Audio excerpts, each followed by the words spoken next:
revelation ng relasyon umano ni na Will Ashley at Mika Salamanca na labis ikinagulat ng mga fanay. Ang tanong tuloy ng classroom, dapat na bang buwagin ang Wilka at mag-focus na lang sa Dasbia? Sa debating ito ay una akong sasagot, depende sa ilalabas ng ating online ruleta, at kung ano man iyan ay paninindigan natin for the sake of argument nga lagi nating sinasabi. Kaya heto na, spin the wheel, go!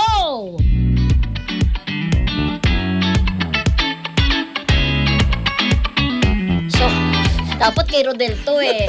Di ba kasi ang tanong, dapat bang buwagin na yung Wilka at mag-focus na lamang sa Dasbia?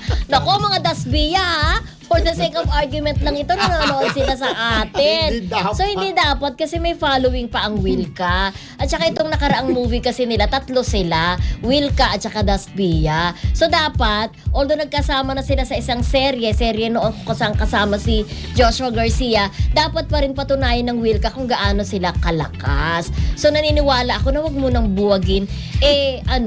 Love team lang naman. 'Di ba? Kung may Wilka naman at saka kung meron namang Will Ashley at saka Mika, sa totoong buhay, wala namang masama kung patuloy pa rin ang Wilka as love team. O yun lang naman. Okay, dahil ako na ang susunod na sasagot, abangan natin kung anong kailangan kong i-defend.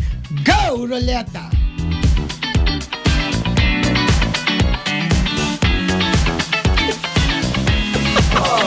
Baliktad ah! Okay, ang nabunot ko.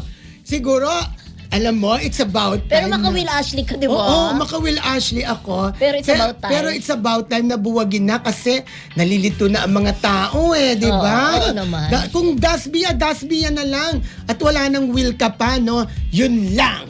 Yun lang. Oh, ikaw, depende Dahil ka na. wala ng choice, kailangan kong sagutin yung natirang yan na depende. Depende. Pero Why? ako kung tutusin ako, ang gusto ko rin ay dapat ang buwagin. Kasi nga may balita na magjowa na talaga. Confirm na daw di umano. Si Will si Will at saka si Si Mika. Mika, Diba? oo. Kaya dapat buwagin. Since ang napunta sa akin ay depende. So depende yan kung may kukuha pa rin sa kanilang project.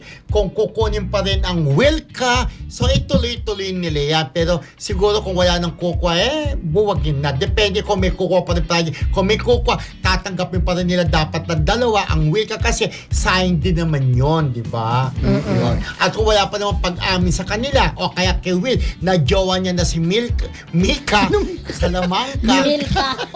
Masarap yun na yung Milk.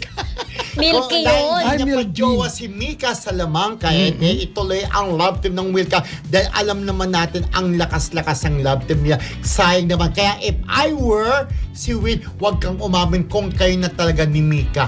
I-deny mo yan para mas tangkilikin pa rin ang love team niyo ni Bianca.